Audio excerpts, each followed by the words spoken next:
I'm Nima Rajan, and this is Forum Daily News for Monday, February 7th.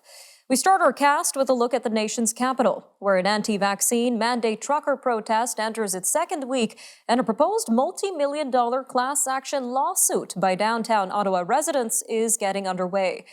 Health Minister Jean-Yves Duclos says vaccinated travelers will no longer need a molecular COVID-19 test to enter Canada starting February 28th. Travelers can instead opt for a rapid antigen test approved by the country they're coming from. Tonight, we start in the nation's capital, 22 days into a protest that caught international attention. Tonight, we start at Canada's busiest land border crossing, where a second day of a truckers' protest has partially crippled the multi-million-dollar flow of trade with the U.S., with social media amplifying a torrent of military claims and counterclaims. Determining exactly what is happening can be difficult. The Ukrainian government is asking the public to follow and promote information from verified sources. With us to discuss disinformation, misinformation, and bad information is Mr. Marcus Kolga, founder of disinfowatch.org.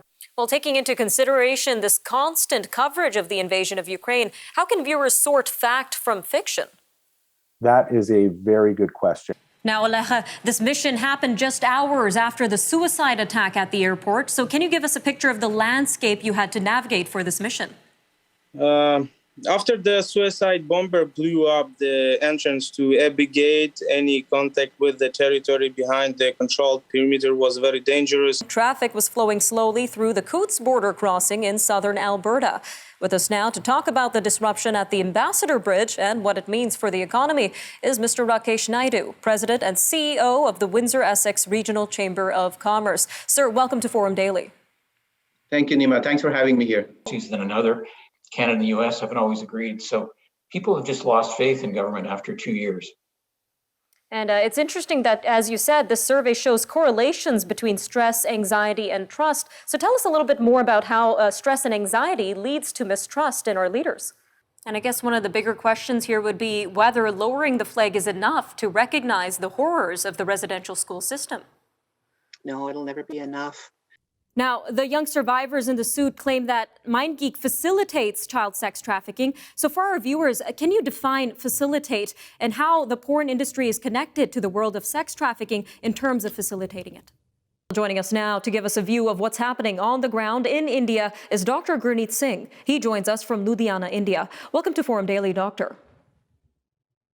Thank you so much for having me on board, and good afternoon to all the viewers. Now, can you give us a picture of the current situation in medical hospitals in India, Doctor? There are reports that the infection numbers are a serious undercount from what's really happening in the country. And we know Brampton really spearheaded this initiative to support this legal fight. So why did Brampton decide to make this move in the first place? Well, I believe religious freedom is a foundational value. And there's many people that come to Canada because they face religious persecution abroad. Let's start with the most recent announcement of school closures in the Peel region. It seemed a little last minute for parents, but was this expected by officials, and was this the right move?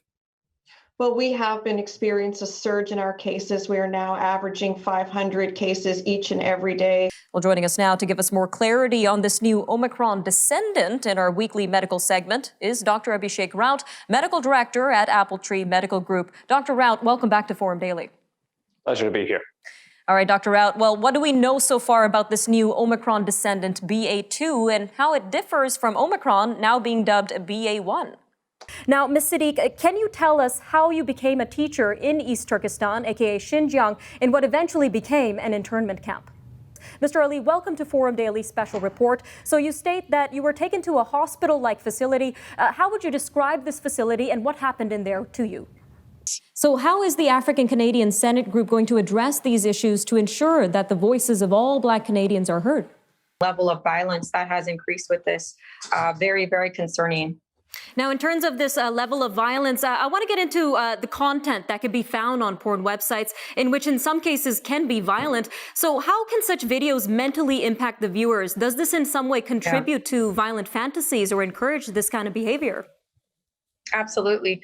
Something a lot of people don't consider is the lasting impact of residential schools on Indigenous communities and intergenerational trauma. So can you tell us about your experience speaking with survivors and the mental health struggles they may face right now and how that impacts future generations of Indigenous peoples? A really heartbreaking story there. I wish I could ask you more questions about your experience, but just about a minute left here, ma'am. Let's leave with a message for our viewers. So as world leaders and survivors are decrying the resurgence of anti-Semitism in the world, what would be your message for our viewers when it comes to remembering and learning from this horrible tragedy?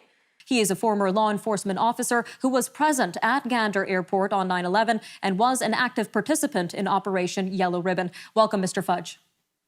Thank you. Now, walk us through Operation Yellow Ribbon and how Gander turned a day of tragedy into a day of community and humanity during 9/11. Now, usually when I talk to 13-year-olds, Wyatt, it's not about journalism and politics. So what got you into this at such a young age? A 10-year-old girl is using her artistic talent to inspire and make a difference for children just like herself. Angela Campos was diagnosed with a rare combination of health conditions at birth, so rare that there's an ongoing study that is following her life journey. Wow, Angela, that's a lot for a 10-year-old girl to handle. So you're not only smart, but very brave. What are you hoping for through your donations to Sick Kids Hospital? So Sick Kids is redeveloping the hospital to create spaces and bring in new equipment for research and much, much more. An emergency call made by a 4-year-old New Zealand boy asking for police to come over and check out his toys prompted a real-life call-out and confirmation from an officer that the toys were indeed pretty cool. Police shared audio of the call on social media this week. All right, I'm Nima Rajan, and that'll do it for your look at national and international news for today. Take care, Canada. We'll see you next time on Forum Daily News.